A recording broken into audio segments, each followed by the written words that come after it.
I don't know, Mr. Jackson. I heard the stories. People didn't leave their homes. They weren't leaving their homes. Businesses didn't see people coming into. I mean, that's what we want in our nation's capital. Stay in your house. Don't move. Don't go anywhere. Stay fearful.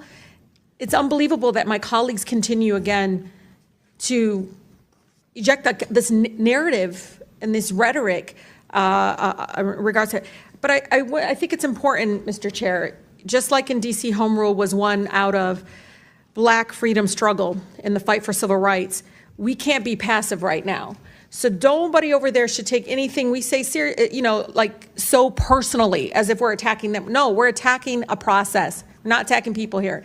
And I think it's really important. We need to stand up against this fascist takeover. That's not a bad word. It's a fact.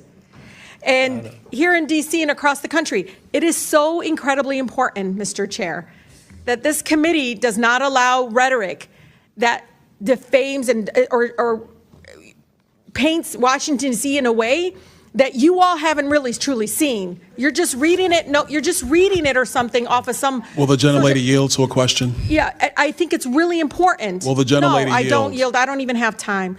I can tell you. Your time's expired. It is expired, but Mr. Chair, nice.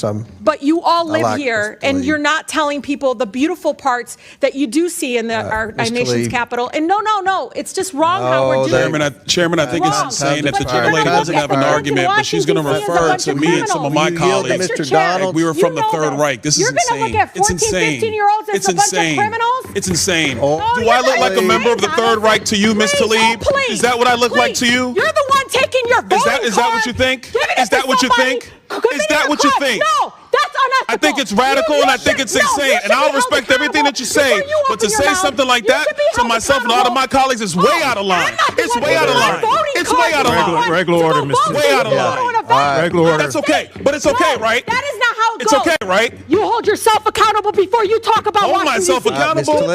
Hold your own self accountable. How about that?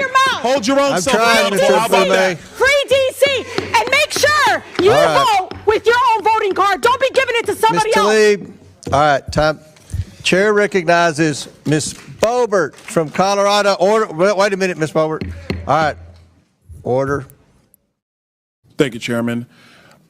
This is my third term on the Oversight Committee. We've been talking about illegal immigration and oversight the entire time. I remember we had a group of this committee that went down to the El Paso section of the border. This was back in February, March of 2021. And during that time period, we were at one of the holding centers, and there were these buses that were coming to the detention facility, and they were picking up 30 kids, 50 kids at random, walking out of the facility. And when I went over to question the bus driver that was transporting these kids, border agents told me, as a member of Congress, that you're not allowed to question the bus driver. And of course, people knowing me, I didn't take no for an answer, and I repeated the question. And I was told that this bus of children was leaving El Paso and going to San Diego. And so what was occurring under the Biden administration is that they were busing unaccompanied minors all across the United States for one reason and one reason only. And that was because they did not want the press to see the pictures of kids in cages. They did not want to see our borders being overrun. They wanted to disperse that problem all through the United States. That is the reckless history of illegal immigration under Joe Biden and the Democrat Party. Mayor Johnston of Denver, yes, you lamented earlier that there were 10 to 11 buses coming per day to your city. Did you ever talk to Joe Biden about why this was happening to your community? Thank you, Congressman. I both reached out to Governor Abbott from Texas. He didn't respond, and I did. Why would you reach out to Governor Abbott of Texas when it is Joe Biden, the former commander-in-chief, that opened up our borders? Why didn't you talk to him? Well, our buses directly were being sent from Governor Abbott in Texas, so that was why we reached out to say we're happy to collaborate on a coordinated entry system. We understand no one state or no one city should bear the entire brunt of this, but let's collaborate. But I did. So I'm glad you said that, because that brings me to my next point. Governor Abbott and Governor DeSantis, when they started moving illegal aliens out of their states who were bearing the brunt of what Joe Biden and Kamala Harris were doing, and they've sent them to Denver, they sent them to Chicago, they sent them to New York, they sent them to Martha's Vineyard. The reason why they did that is because you four could hide behind the realities of illegal immigration on border towns all through our country and on cities and states who did not want to see illegal immigration, but did not have the political representation to go to the White House. And only when it showed up on your doorstep did you get upset. Mayor Johnston, coming back to you, how much did your city spend on illegal immigration? Do you have a round number?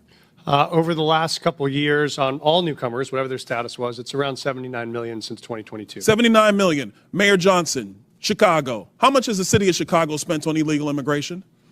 If you're referring to the 2022 up to 2024 of the buses coming from Texas, roughly the same percentage of the state of Texas, about 1% of our overall budget. What is that? Because I don't have the city's budget in front of me. Numbers. It's 1%, and if you want the actual calculation, we can make sure someone. You're the mayor. You don't have the math in front of you. It's 1% of the overall budget over the All last right, that's 4 why years, you're a failing which mayor. is the Mayor same Adams, number that how was much did the sent city from of us New from York the actually state spend of on Texas. illegal immigration? Mayor Johnson, I already asked you. You don't have a hard number, and if you don't have a hard number, you're not running your city well. Mayor Adams, how much did the city of New York actually spend on illegal immigration? 6.9 billion of taxpayers' dollars. $6.9 billion of taxpayer money on a problem that was fostered on the American people. Mayor Wu, in the city of Boston, how much did you spend? We don't ask about immigration status and delivering city You don't services, ask so about we how don't much have money that the city number. of Boston has spent on illegal immigration? We Are you don't out of your distinguish mind? between immigration status. Do you as manage part your of our budget city or not, policies. Mayor Wu? That is how we keep Mayor our city Wu, safe. do you manage we your have budget the or not? numbers to prove it. I manage my budget. I have a AAA bond rating dating back 10 years. So for to the city of Boston, budget. just understand that your mayor does not care how much of your resources she has spent on people who are not citizens The city of of Boston the city of is Boston. sick of having I'm reclaiming people my outside time. Boston Mr. telling Bear, us what Mr. we Bear, I have need. a question for you because I understand Cato's perspective when it comes to illegal immigration. I understand that the Cato Institute for a long time has had a standard of actually having open immigration into the United States. Generally speaking, I don't want to get into specifics. We support legal immigration. We want immigration to be legal. So let me ask you this question, because one of the great libertarians of the modern era, Milton Friedman, famously said, you can either have open borders or a welfare state, but you have to choose. Mr. Beer, what do you choose? Milton Friedman said he wanted to allow illegal immigration to continue. I disagree with Milton Friedman's position on that. We should have legal immigration and build a wall around the welfare state, not around the country. That's in the best interest of taxpayers. And I would argue that under the current system where you have sanctuary cities popping up, it is not possible to build that wall. So America can. has to Absolutely you choose, can. Mr. Beer, you're done. America has to choose between securing our nation or protecting the taxpayer. I choose secure the nation. You just observed a flawless demonstration of political accountability during a remarkable congressional event last night that clearly highlighted the outcome when dramatic political posturing clashes with hard, objective truths. While progressive lawmakers frantically tried to take over the session, the chamber quickly devolved into a state of coordinated disorder, featuring wildly extreme historical comparisons and an obstinate unwillingness to surrender the floor, all deliberately intended to turn a solemn oversight panel into a dramatic public demonstration. Nevertheless, they severely misjudged the impressive and disciplined calm of legislators such as Representative Byron Donalds, who completely rejected their attempts to take cover behind a distraction of panicked dramatic catchphrases, opting instead to ground the entire assembly in harsh reality. Once the chaotic chamber eventually returned to its main purpose of authentic congressional scrutiny, the theatrical facades of the opposing party fully fell away, uncovering a shocking absence of actual policy knowledge beneath their fabricated anger. Donalds relentlessly questioned progressive leaders from several of the biggest urban centers in the country about a singular, straightforward but economically ruinous issue, specifically asking exactly how much public funding their local governments are bleeding to support the current undocumented migration situation. The responses, or more accurately the awkward and dodging absence of them, were absolutely astounding and thoroughly exposed the disastrous community-level consequences of national policy breakdowns. New York City, during a surprising instance of unwilling honesty, confessed to pouring an unbelievable sum of $6.9 billion of their citizens' hard-earned wealth straight into handling this completely avoidable disaster, whereas other prominent municipal leaders clumsily fumbled through their simplest financial figures. This heated interaction perfectly laid bare the fundamental and obvious contradiction of sanctuary city regulations, demonstrating that progressive politicians are exceedingly quick to project moral superiority regarding unchecked borders just until the relentless surge of the emergency forcefully arrives at their actual city limits, eventually forcing ordinary diligent citizens to pay a historically massive expense. This highly charged inquiry additionally highlighted an absolutely essential financial discussion concerning the disastrous conflict between porous national boundaries and the contemporary system of public assistance. Just as top financial analysts accurately noted throughout the event, it remains a statistical and cultural impossibility to concurrently uphold a robust social welfare program while intentionally maintaining an unregulated and porous boundary. The country is swiftly nearing a critical edge where it must decisively elect either to protect the independent republic or to irreversibly crush the financial stability of the everyday taxpayer. Donalds and his conservative peers established with absolute clarity where genuine and unashamed logic resides, emphasizing the strict defense of native citizens, the aggressive application of established laws, and the strong dismissal of agendas that elevate unlawful entry above national security. This conclusive session demonstrated definitively that coordinated disorder, noisy interruptions, and unfounded insults are the only tools the opposing party actually has left in their toolkit when the undeniable truths of the situation shift completely out of their favor. Even as the political rivals uselessly shouted and hollered in a frantic attempt to create trending social media clips, conservatives carefully presented the unfiltered reality while methodically taking apart the unsecured border argument part by part.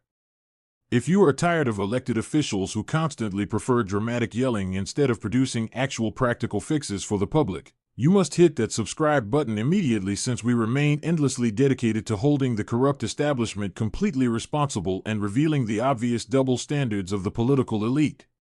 What were your thoughts on Representative Byron Donalds' exceptional and unwavering management of this profoundly disorganized committee session? Please share your honest opinions with me in the comment section down below. Be sure to decisively click that like button to assist the algorithm in distributing this indisputable reality, and I will catch you in the upcoming analytical video.